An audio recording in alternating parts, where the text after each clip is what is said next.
The latest technology is being used to map one of the oldest living cultures.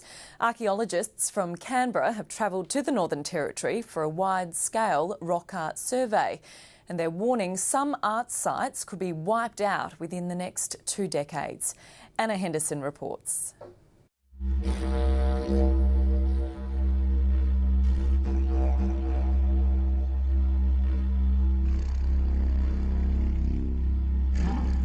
When I come and see this painting, they mean a lot to me. I see big mob fish. I know there's a lot of fish in this billabong.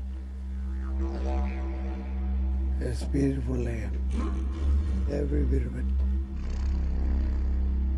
Arnhem Land is one of the most spectacular and the most rich rock art provinces anywhere in the world. It's irreplaceable. Even the smallest panels are critical to record and preserve now. This is the land of the Manilagar Aboriginal clan.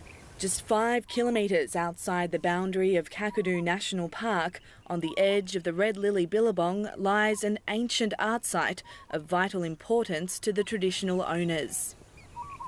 These are painting only anything you can eat, a valuable stuff like fish, lily roots, yam. Now a team of archaeologists have travelled to the site and are working with the traditional owners to record what's there. We're hoping that this project will demonstrate that this is a very significant area, equally significant to Kakadu National Park. We've found quite a lot of new sites, and they may not be new to the traditional owners, but they're new from a scientific perspective. So we do that for about 100 seconds. The team is making a detailed scientific recording of the art surfaces. We're trialling the use of a portable X-ray fluorescence machine to tell us what the different elements are in the ochres, whether they're from close by. And it tells us something about the ancestors and how they were trading and exchanging this material. Many of the techniques are experimental, and the aim is to leave the art intact. With this machine, we can take it to all the rock shelters in this area and don't take any samples, destroy nothing, and still get good results. Painstaking excavations of the area are also underway.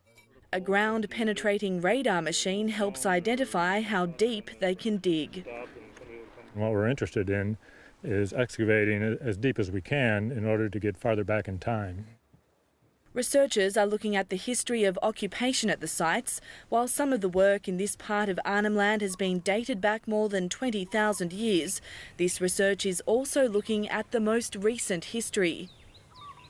The story that we're finding out here is one of the period when Europeans encountered Aboriginal people out here. It's a very significant story that is usually not told. What we have got is a really interesting contact period, so post-European contact, going right up to about 20 metres below the surface. We found a 1971 2-cent piece. It's wallaby, rock wallaby. Rock wallaby. Yeah.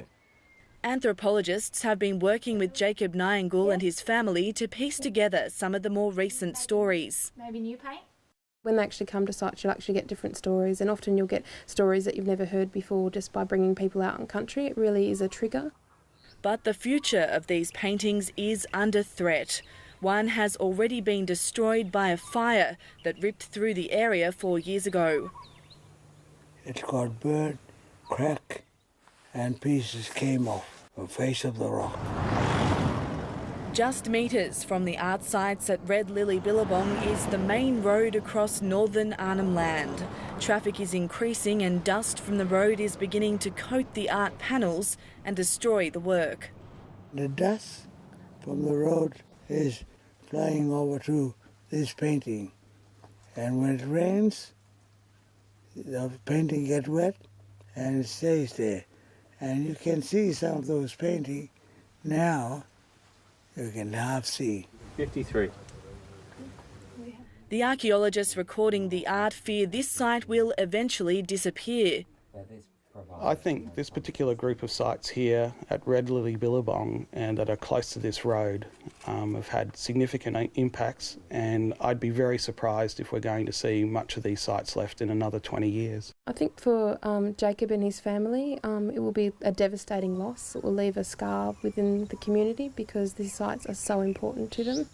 Traditional owners hope their art site will survive. They say these works are a vital legacy for future generations. This land, all bit of it, every time I see it, I know that land is my son. It's just like my son. I want to look after it. It's a beautiful country.